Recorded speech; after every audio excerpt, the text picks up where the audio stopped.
तो बच्चों ये तुम खड़े ऐसे बच्चे ने देखा तुम रुक जाओ, मुझे लगा आता है नहीं। तो ये बच्चों सुनिए, तो क्या है कि हम माटी वाली पढ़ा रहे कृतिका किताब 9वीं कक्षा को। तो आप ये देखिए कि उन्होंने कहा कि गरीब आदमी का शमशान नहीं उजड़ना चाहिए। कितनी बड़ी बात कही है। क्यों? इसलिए गई क्योंकि बताइए उनके रहने के स्थान को शमशान बना दिया, शमशान को भी उजाड़ दिया, जहाँ पर ना रौनक है, ना उत्साह है, ना उमंग है, ना खुशियाँ हैं, ना प्रसन्नता, वो भी उजाड़ दिया। ठीक है ना। अब आप जरा प्रश्न पढ़िए। माफी पाठ समझ में आया? अब आपको प्रश्न तुरंत उसका उत्तर निकल। बेटा बोलो नहीं, तुम नहीं, अच्छा ध्यान रखोगे ना तुमने क्या यार। चलिए। शहरवासी सिर्फ माटी वाली को नहीं, उसके कंटर को भी अच्छी तरह पहचानते हैं। आपकी समझ में वो कौन से कारण रहे होंगे जिनके रहते माटी वाली को सब पहचानते थे? बताया ना भाई, रोज का नस्तर जाता है तो पहचानेंगे नहीं। रोज प्रतिदिन नियम से जाती थी, बैठती थी, खाती थी और उसका आचरण अच्छा था, तो आपने क्यों नहीं बताया जब मैं बता चुकी? यूँ क्या है, जब मैं बता चुकी हूँ तो आप क्यों नहीं बताया? तो यूँ क्या? मैम मैं सबके घरों में डेली जाती थी। तो हाँ प्रतिदिन, तो प्रतिदिन में अव्यय भाव समास है, दिन दिन प्रतिदिन। त्रिशा तुम्हें पता नहीं बन रहा, ये मत बोल। अरे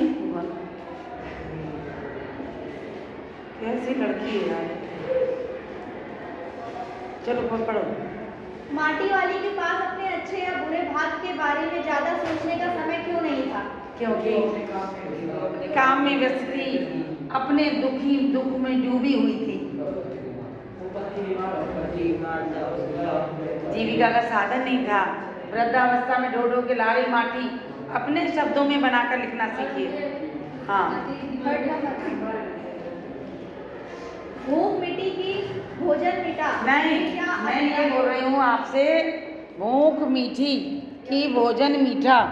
इसका मतलब होता है कि भूख मीठी के भोजन मीठा, इसका मतलब ये हुआ। अब आप समझ लीजिए, आप जब भूखे हैं, आपके समक्ष चटनी रोटी भी मिल जाए तो आपको अच्छी लगेगी। पेट भरे पे मोहन भोग भी हो तो आप नहीं खाएंगे। तो इसका मतलब है कि भूख मीठी होती है, भोजन मीठा। भूख मीठी। चलिए। पुरखों की गाड़ी कमाई से हासिल की गई चीजों को हराम के भाव बेचने को मेरा दिल गवाही नहीं देता। मालकिन के इस कथन के आलोक में विरासत के बारे में अपने विचार व्यक्त कीजिए। बताया था हमने कि उनकी गाड़ी पसीने की कमाई होती है और उसको हम व्यर्थ में नहीं नष्ट करेंगे, ना बेचेंगे, उसे संभाल कर रखेंगे। हाँ। माटी वाली का रोटियों को इस तरह हिसाब लगाना उसकी किस मजबूरी को प्रकट करता है? क्योंकि कहाँ से लाएगी? 2 रोटी मिली, एक खाई, एक रख ली। मजबूरी गरीबी दीनहीन दशा को प्रस्तुत करता है। हाँ। आज माटी वाली बुढ़े को कोरी रोटियां नहीं देगी। इस कथन के आधार पर माटी वाली के हृदय के भावों को अपने शब्दों में लिखिए। आज पैसे मिले तो आज सब्जी बना देगी, सूखी रोटी नहीं देगी यार, उसको प्याज की सब्जी बना देगी, है ना। ये भावना है उसके मन में। हाँ। गरीब आदमी का शमशान नहीं उजड़ना चाहिए, इस कथन का आशय स्पष्ट कीजिए। समझा दिया ना मैंने? यस। गरीब आदमी का शमशान नहीं उजड़ना चाहिए, बता दिया। बोलिए आप जरा कड़ोई बोलो बेटा, बोलो बोलो। गरीब आदमी तो वही घर होता है क्योंकि वहाँ पे बहुत से बहने के लिए दर्द होते हैं। हैं?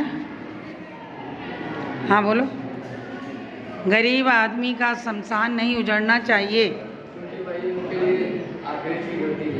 आगे पढ़ो बेटा, आगे पढ़ो। विस्थापन की समस्या पर एक अनुच्छेद लिखिए। विस्थापन होता है फिर से किसी का घर बसाना। गरीबों का जो घर उजाड़ देते हैं, पहाड़ में बह जाते हैं, ढह जाते हैं, भूकंप में, अतिवृष्टि से, उनके लिए सरकार को व्यवस्था करनी चाहिए अलग से। गरीबों के लिए जैसे मायावती ने बनवाए थे, अभी भी आज भी बने हुए कानपुर में, तो वो गरीबों के लिए व्यवस्था करनी चाहिए ताकि बेचारे रह सकें और उनका शोषण ना हो, उन्हें कोई हटाए ना। तो ये पाठ था माटी वाली। आपने प्रश्न उत्तर आप लोग को हमने समझा दिए बेटा, और आपको पूरे पाठ का सार बता दिया। बिना किताब के आपको प्रश्न उत्तर आ गए। Yes, कितनी अच्छी विधि से पढ़ाया, और कोई न समय लगा ना कुछ, Yes, ना किसी गाइड का इस्तेमाल, ना बढ़िया बच्चों को समझ में आया। Yes ma'am. ठीक है, तो आप सभी ने कौन सा पाठ पढ़ा आज? माटी वाली। माटी वाली। और अब कल फिर दूसरा पाठ पढ़ेंगे। धन्यवाद।